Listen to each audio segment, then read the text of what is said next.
Este martes 1 de octubre, Jimmy Carter cumple 100 años. Hoy es el expresidente de Estados Unidos más longevo de la historia. Para el actual mandatario del país, el también demócrata Joe Biden, Carter, que está en cuidados PAL. Y no solo eso, también una fuerza moral por sus esfuerzos en favor de un mundo mejor.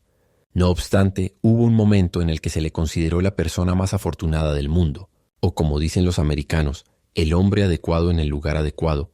Ya de joven, cuando era gobernador de Georgia, Carter demostró tener el encanto del candidato del SUS. Tras un intento frustrado por acompañar en el ticket electoral a McGovern en las elecciones de 1972, baste decir al respecto que su rival en las elecciones de 1976, el presidente Gerald Ford, no dejaba.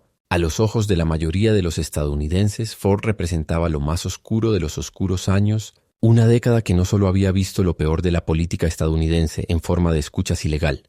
Si los 60 habían sido en Estados Unidos y en Occidente la década del amor y la esperanza, los S, Jimmy Carter, durante un acto en febrero del año 1980, en ese contexto, el idealista Carter no podía perder. Era el hombre llamado a llevar al Partido Demócrata a la Casa Blanca por primera vez desde los tiempos. Johnson, a sus 50 años y tras las muertes recientes del propio Johnson y de Harry Truman, tenía todas las pa. Cuando se confirmó que los demócratas ganaban en Texas por última vez hasta la fecha, todo quedó C. El problema de Carter era que en demasiadas ocasiones su reino no parecía ser de este mundo. El nuevo presidente tenía su propia agenda al margen del partido y al margen de los politiqueos de Whitney. Carter era un maverick, y eso a veces gustaba y a veces no, pero en cualquier caso le dejaba de más. No tenía un partido detrás volcado en protegerle. No tenía una prensa que le apoyara sistemáticamente. El expresidente estadounidense Jimmy Carter, con todo, el mandato de Carter estuvo a la altura de lo que se esperaba, o al menos lo estuvo durante. Logró defender los derechos de los homosexuales frente a los ataques del senador Briggs. Fue clave Prueba de la pujanza de Carter y de su buena estima entre el electorado es que en noviembre de 1978, de hecho, solo se ha dado una vez más desde entonces, cuando los republicanos repitieron su mayoría, Bush como presidente del país. Carter, un tipo siempre sonriente, un empresario del campo, cultivador de cacahuetes, se aproximaba.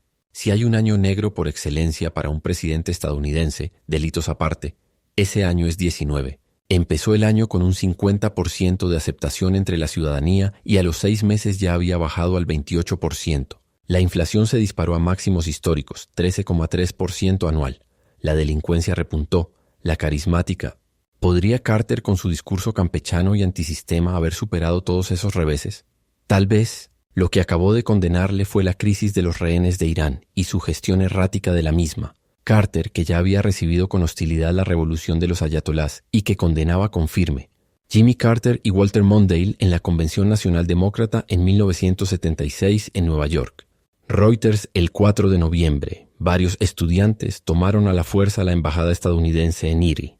En un principio, la crisis exterior reforzó la imagen de Carter, como es habitual en estos casos de... Sin embargo, su incapacidad para llegar a un acuerdo con el régimen de Teherán y de volver a casa a El Ale. Las imágenes de Walter Cronkite, por entonces uno de los periodistas más populares del país, termina: el presidente intentó varias operaciones militares de rescate, casi a la desesperada, pero todas Irónicamente, la liberación total de la embajada solo se produjo gracias a la colaboración de Canad, porque sí, obviamente Reagan ganó a Carter en 1980, una derrota humillante además.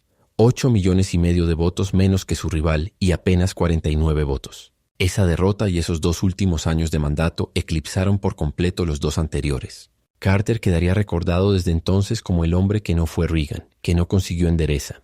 No es casualidad que los demócratas tardaran 12 años en volver a la Casa Blanca. Gracias, Precisam. Jimmy Carter en una imagen de archivo. Reuters olvidado en la política estadounidense, donde Washington nunca le perdonó su desconfianza. C. Recibió el Premio Nobel de la Paz en 2002 por su actividad diplomática y defendió su agenda social. También se ha opuesto vehementemente a la guerra de Irak, el único expresidente estadounidense en ASEA. Carter, quien criticó sin ambajes la invasión rusa de Ucrania después de años avisando de los peligros.